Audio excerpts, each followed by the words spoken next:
All my life you have been faithful. All my life you have been so good. With every breath that I am able, oh, I will sing of the goodness of God. I love your voice. You have led me through the fire, and in darkest night, you were close like no other.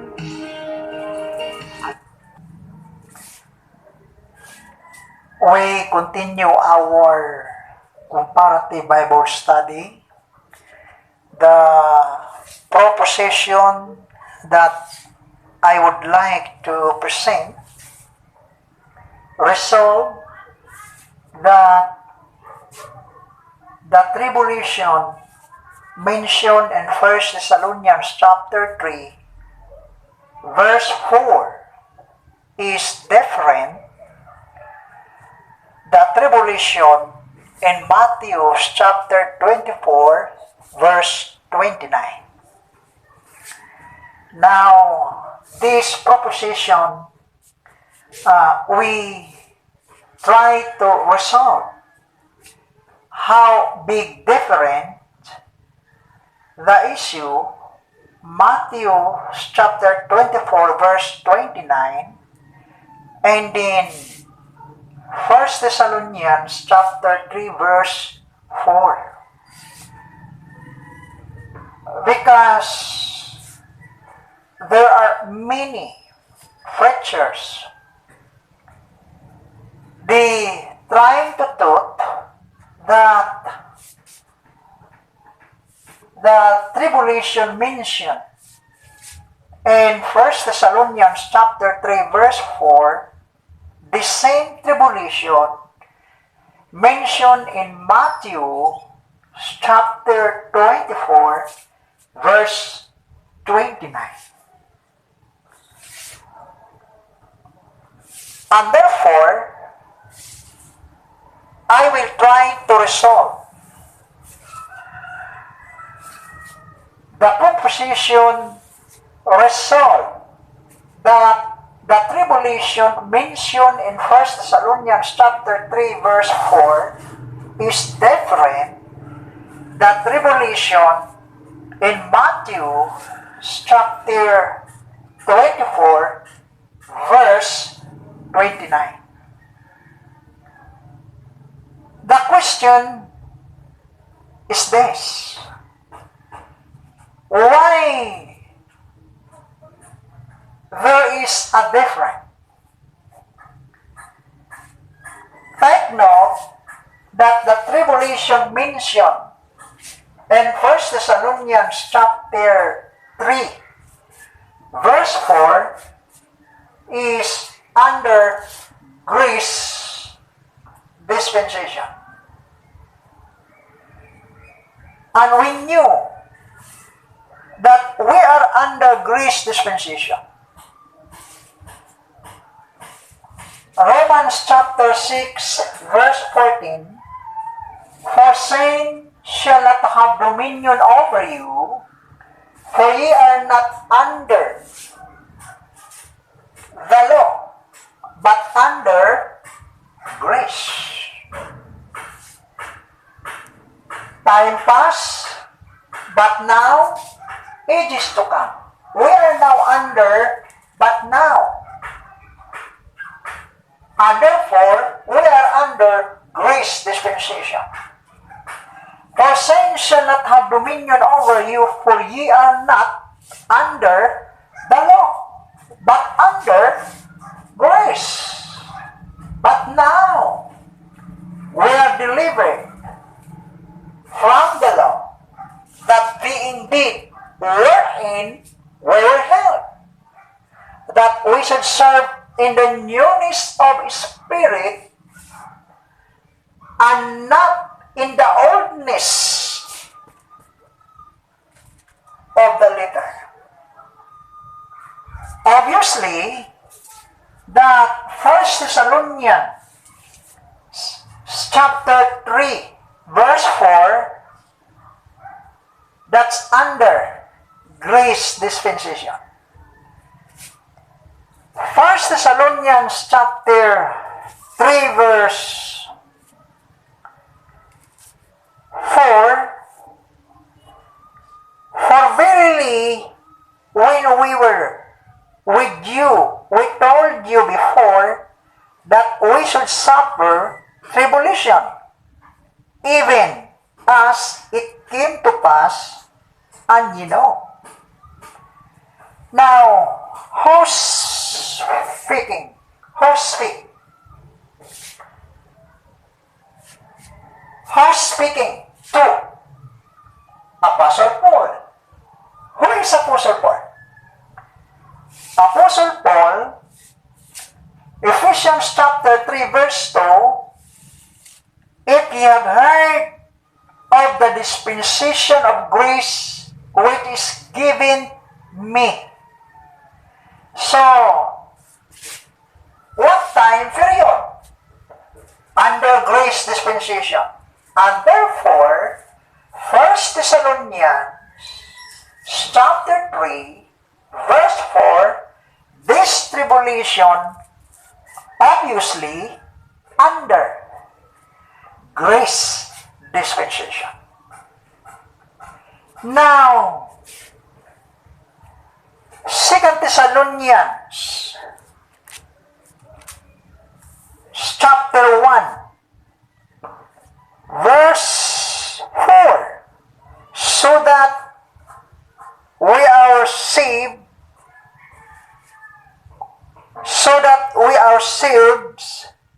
glory in you in the churches of God, for your vision and faith in all your persecutions and tribulation that you endure.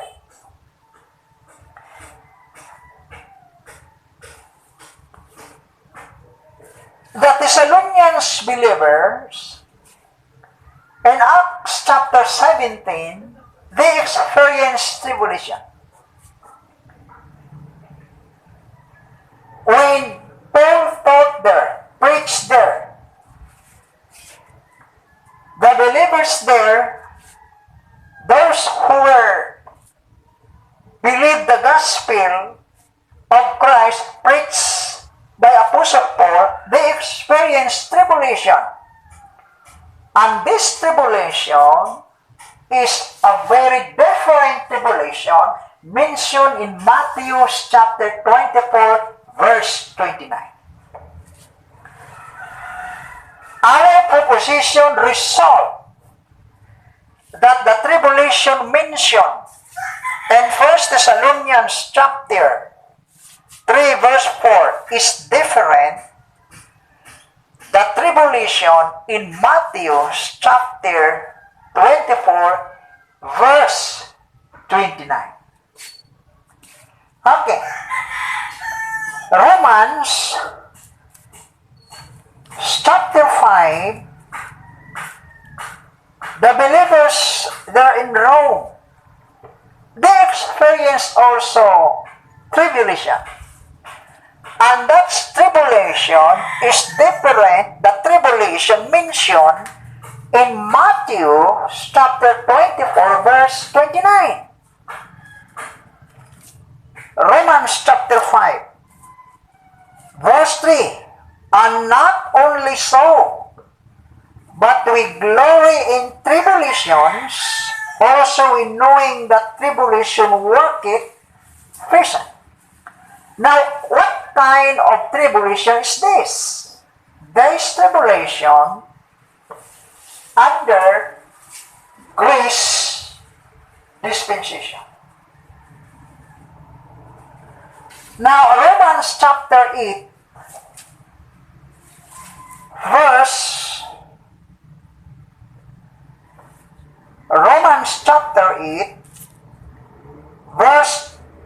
35. Who shall separate us from the love of Christ? Shall tribulation, or distress, or persecution, or famine, or nakedness, or peril, or sword. As it is written, for thy sake we are killed all the day long. We are accounted as a sheep for the slaughter. Now, in Romans chapter 8, verse 35, there is a persecution mentioned here. Same in chapter 5. And these tribulations under grace dispensation. Obviously, the believers under of the grace dispensation, we experience tribulation. We experience persecution. We experience poverty. However, this tribulation under grace dispensation. Why? Now, 2 Timothy chapter 3 verse 12. Yea, and all that will love or live godly, yea, and all that will live godly in Christ Jesus shall suffer persecution. Why? Verse 13, but evil men and seducers shall wax worse and worse, deceiving and being deceived. So, meaning, under grace dispensation, we experience tribulation. We experience suffering. We experience persecution. But this tribulation under grace dispensation. The proposition resolved that the tribulation mentioned in 1Thessalonians chapter 3, verse 4 is different the tribulation in Matthew 24, 29. Okay, let's go to Matthew chapter 24. Matthew chapter 24, verse 29. Immediately after tribulation, on those days shall the sun be darkened, the moon shall not give her light, and the stars shall fall from heaven, and the power of the heavens shall be shaken. And then shall appear the sign of the Son of Man in heaven. Then shall all the tribes of the earth mourn, and they shall see the Son of Man coming in the clouds of heaven with power and great glory. Now, what kind of tribulation mentioned in Matthew chapter 24 verse 29? Now, let's go backward. Verse 21. Verse 21. For them shall be great tribulation such as was not since the beginning of the world to this time, no, nor ever shall be. Now, in Matthew chapter 24 verse 29, and then if we backward verse 21,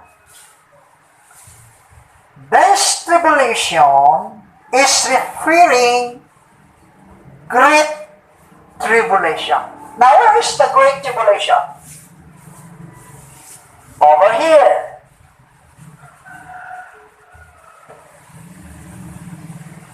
Matthew chapter 24 verse 29, under this time, during great tribulation, 1 Thessalonians chapter 3 verse 4, over here, under grace dispensation.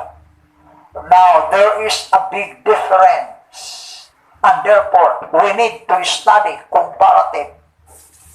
Why? Because these verses, Matthew chapter 24-29, which referring to the Great Tribulation, whereas 1 Thessalonians chapter 3, verse 4, 2 Thessalonians chapter 1, verse 4 and 6, Romans chapter 5, verse 3, Romans chapter 8, verse 35, this tribulation under grace dispensation. This is not a great tribulation. So there are a big difference, or there is a big difference. Different. The tribulation under grace, the tribulation under 7 years. Why? The tribulation under 7 years, this is a great tribulation, will happen, and which is called Jacob's trouble. Okay? Revelation chapter 2, verse 22. Revelation chapter 2, verse 22. This is the supporting verse or connection in Matthew chapter 24, verse 29. And I gave her space to repent for her fornication, and she repented not. Behold, I will cast her into a bed, and them that commit adultery with her into great tribulation. Okay? Revelation chapter 2, verse 22. There is a great tribulation here. Matthew chapter 24 rather, verse 29. There is a great tribulation. Chapter 7, verse 7, verse 14. Revelation 7, verse 14. And I said unto her, Sir, thou knowest. And he said to me, These are they which came out of great tribulation. You see? Revelation chapter 7, verse 14, Revelation chapter 2, verse 22, Matthew chapter 24, verse 29 and 21, Mark chapter 13. This tribulation will happen after the cut-up, after the grace dispensation. Therefore, resolve that the tribulation mentioned in 1 Thessalonians chapter 3 verse 4 is different in Matthew chapter 24 verse 29. That's true. As what I had been discussed, that there is a tribulation under grace dispensation, but this is not called great tribulation. The great tribulation after grace dispensation will happen, because this is a Jacob trouble, the continuation of Daniel chapter 9, verse 27. Thank you for your attending this comparative study.